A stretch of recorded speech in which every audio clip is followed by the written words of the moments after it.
So John, thank you for meeting with me today. The thing that we're discussing is a video in question that was released about the topic of abortion. The video made several truth claims, primarily that abortion is good and that it should be accessible to Americans in mass. And so there's some problems with that we see as Christians. The first of which is that so we're just going to break down the issue of abortion. As Christians, we see that when you have a human being that is still in the womb, it hasn't been born yet, that is a human being. We see that through various Bible verses. That's very clear through the scriptures. And the scriptures also tell us that ending human life is murder, and that is wrong. So from the Bibles, we very clearly see that abortion is in fact wrong and it's murder. Can we agree on that? Yeah. There isn't the word abortion in the Bible, and it doesn't say in the Bible, do not kill unborn human beings. We do have to extrapolate that a little bit, but it is a concept that we can find in the Bible. So this video, their goal is to spread abortion. They want it to be mainstream. They want everybody to have access to it. In your conversations with other people who are in support of abortion, has the rationale for why abortion should be okay, is it some of the more emotional sentiments? For example, some of those emotional sentiments would be cases of rape and incest, where, the person didn't necessarily have a choice and they were forced into pregnancy. In these circumstances, they argue that forcing them to give birth would cause that person more trauma. So there's this side of it where it could be, is it going to be those more emotional reasons why we need to allow abortion for cases of rape and incest? Or is it this idea of bodily autonomy? There was a big case made for bodily autonomy in the video. It was very clear throughout the video that this person believes that you have the right to make decisions over your body, and since the human, the fetus, whatever you want to call it, since that's inside your body, you have the right to make decisions about it. In your conversations with people, has it been more that emotional side or more that side of bodily autonomy? It's been more often than not the emotional side, but a lot of the time it's the bodily autonomy side using emotional arguments for appeal. Right. If that makes sense. Right. Yeah. So the thing about those emotional arguments is that when you're trying to convince somebody or persuade someone, there's two different sides of that. There's called argumentation and persuasion. Argumentation is when you cause someone to actually believe something, and persuasion is when you cause them to act on it. Argumentation, you usually use facts and logic to, make them believe, because that's how that works.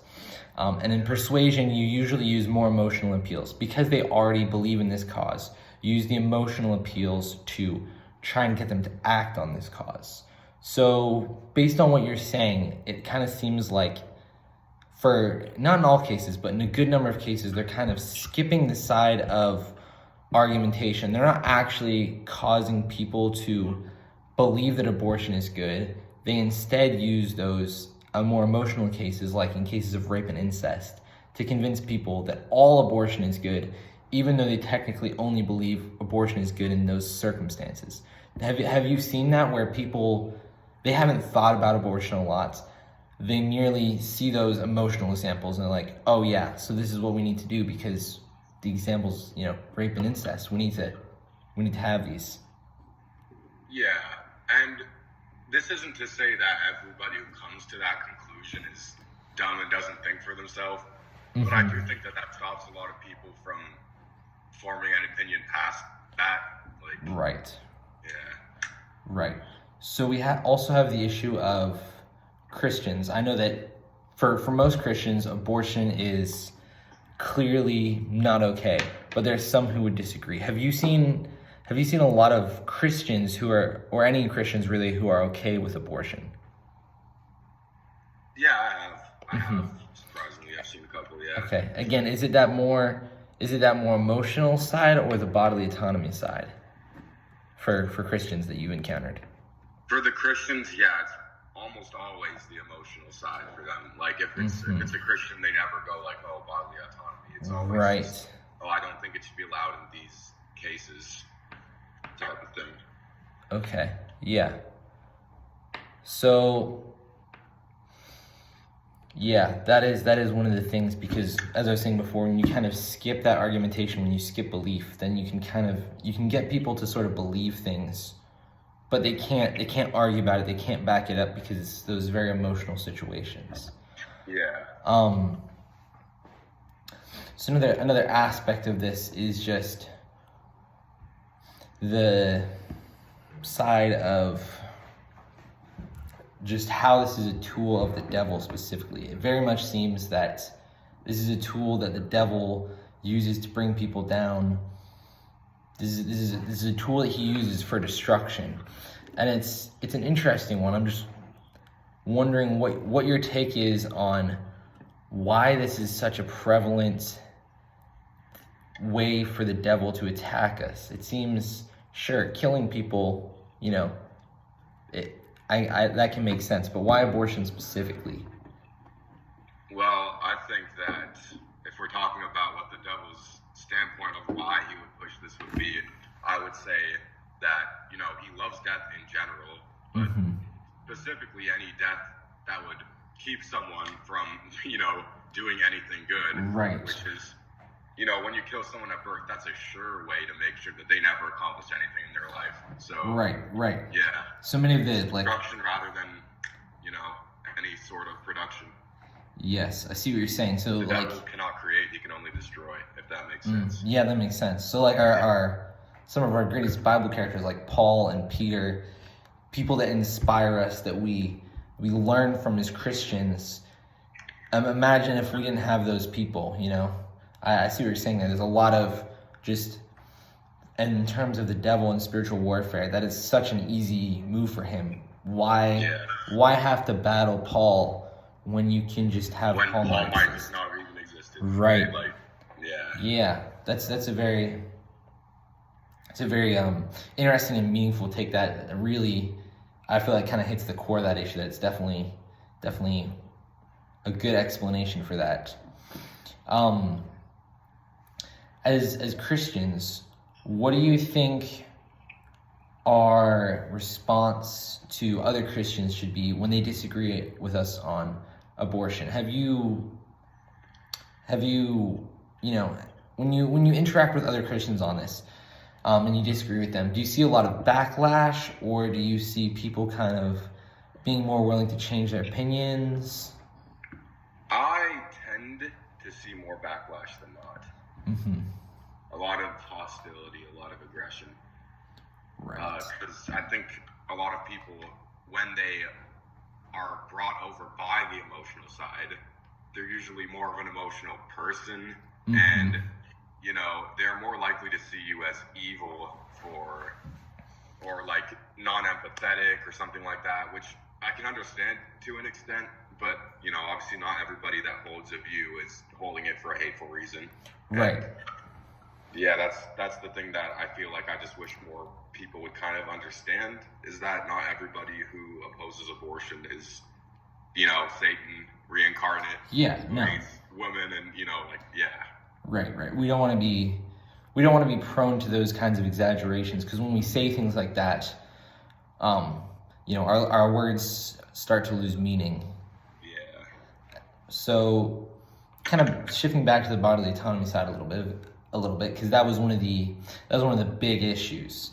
One of the arguments from a Christian side, since bodily autonomy would be such a big issue, is that from the Christian perspective, not all Christians, but a lot of Christians would agree that there's verses in the Bible that are very clear that our body is not our own. There's verses like your body is not your own, you're the temple of God, things like that. Obviously, for someone who's not a Christian, that's not going to change anything because they don't believe that.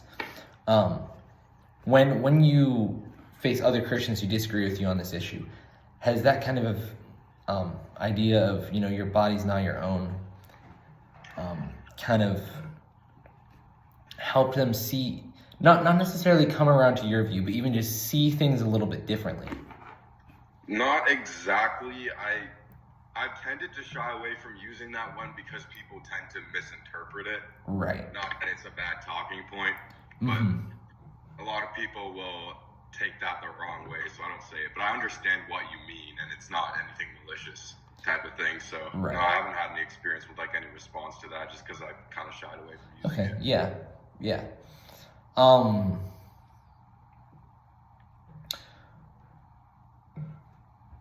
When when you converse with, specifically here, Christians that disagree with you on this topic, what are some of your takeaways that you have found, just like specific talking points, things that you have seen that help convince your fellow brothers, or even just get them thinking about what the Bible says? Is there any specific things, Bible verses or topics that you've brought up? Mainly I point to the places in the Bible where it says things like, God knew you before you were born and things like that. And it's like, well, clearly if God knew you before you were born and you are developing in someone's womb, I think it's his intention for you to exist. And at this point, he already sees you as a person. If God already saw you as a person before you were in the womb, then he does while you're in it. And that's one of the things that I kind of have to stress home to them. It's like, if God literally viewed you as valuable before you existed, he views you as valuable in the womb. You have to take that into consideration, right, as a Christian. Right. So kind of shifting away from Christians to non-Christians, I think one of the issues that we have with this topic is that Christians can be misinterpreted on this issue. We can be seen as hateful and controlling. That is clearly tools of the devil to, protect this just system that he has of killing so many innocent people. And a lot of that confusion is obviously stirred by him. But I tend to see that a lot of people who are not Christians, they don't understand Christians. They haven't taken time to consider our perspective. And so when we just say all abortion is wrong, and we don't consider those emotional circumstances, we're seen as hateful because we are seen as putting people in bad circumstances. And in reality, those circumstances they're in, that's not our fault. That's either their fault or somebody else's fault.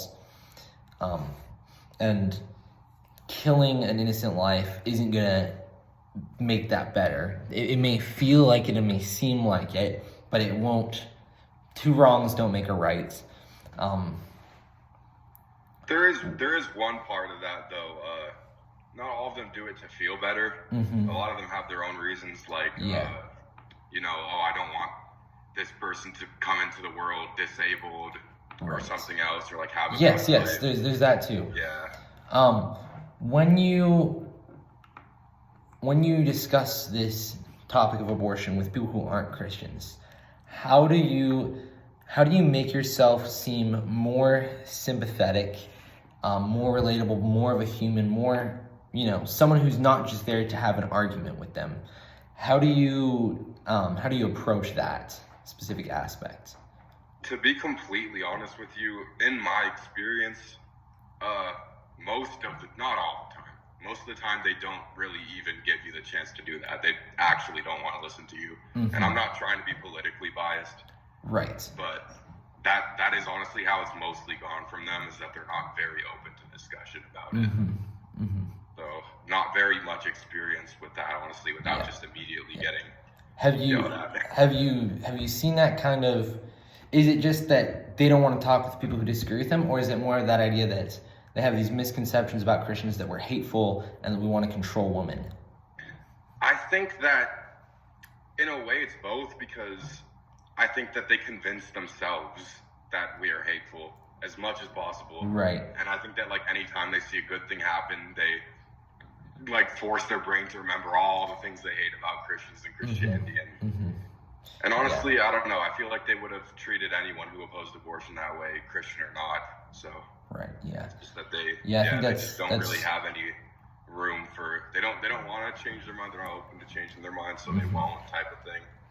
Yeah, I think that's part of the reason why we as Christians need to have a good testimony, just so that we can. Obviously, it can be hard to open up to people about topics like this, also the topic of salvation. I think that's part of the reason why our Christian testimony is so good and important. I think a lot of the time, one of the important things of a way to approach it is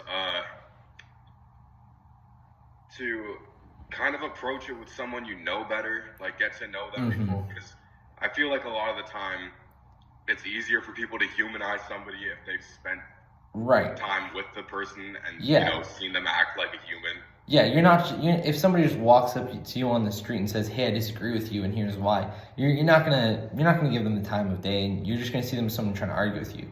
Yeah, that happens a lot for a lot of people. Thank you that's for why, thank you for that's why talking when it comes to this, I only really talk to people about it if I know them first.